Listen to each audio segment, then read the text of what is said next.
So I haven't posted a YouTube video in about a month, and within the past month, I've been doing a lot of reflecting and a lot of analyzing and kind of trying to figure out where I want the channel to progress, where I want to progress in my personal life, in business, school, etc.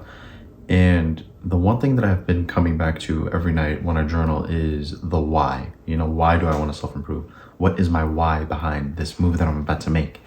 And I feel like that's so important because when you get so wrapped up in the day-to-day activities or the routine or whatever, you forget about your why. Why are you doing what you're doing? Why do you want to self-improve?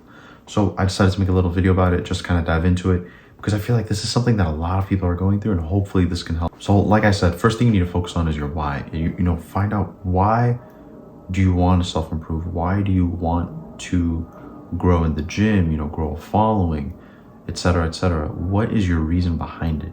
Are you tired of the life that you're living now? Have you been complacent for too long?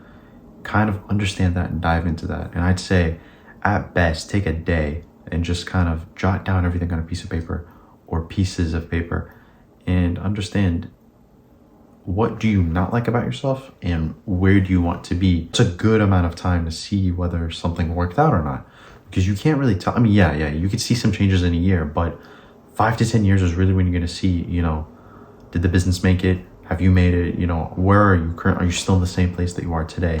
So on the note of goal setting, you need to focus on short-term goals and long-term goals. And with these goals, you got to be a little realistic, because come on, you're not going to make $1 million in 6 months profit. 5 to 10 years from now, you could be making well over $1 billion. It's possible. So while you're analyzing your current situation and making these goals, you also got to realize, are you living congruently with the higher version of yourself? What does this higher version of yourself look like, right? What does he or she wear? Where does he or she live? I've talked about this before, custom-made reality. You need to come back to that. And that's kind of when you really start to see, okay, I'm lacking in this department of life, but I'm kind of doing good in this department of life. And then you start kind of differentiating where you are and kind of giving yourself a score, 1 to 10. This is so simple, but you got to realize you are here for a reason, right? You're not just here to be a loser or just to be like a background character. So if you're living the same day, every single day, same routine, same things, and you're not fulfilled, you got to make that change, because no one is going to come and fulfill that change for you, right? No short-term pleasure is going to change the pain and the anger that you feel. And so some small little things that I've done in my life to kind of help me are, I like to kind of list everything, right? So I have a bunch of lists. I have daily lists, like to-do lists, goals, etc., etc. And the best thing you can do for yourself is plan every single day. I don't care if you know you're going to be home all day and you don't have anything to do, no meetings, no outings, nothing, and you're just going to be home, still plan the day. Get on Google Calendar, get on the iPhone calendar, get on Notion.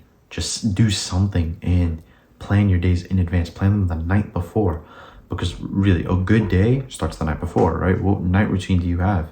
How do you unwind after a long day and go to bed? What time do you go to bed? Do you go to bed at 3 a.m., expect to wake up at 5?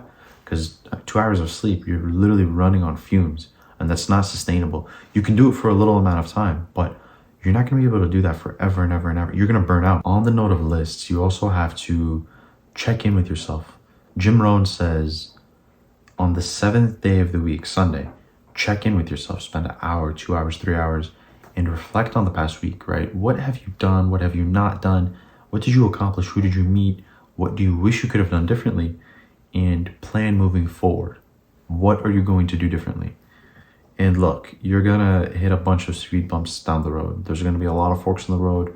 You're gonna swerve left and right. And a lot of the times things aren't gonna go your way, but they're gonna go the way that they're supposed to.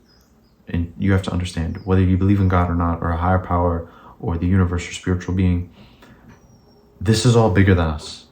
Everything is bigger than us. You're not the one that's kind of destining where your life is gonna go. And everything that is happening essentially is happening the way that it's supposed to. And so just accept faith, but also understand you can change your circumstances.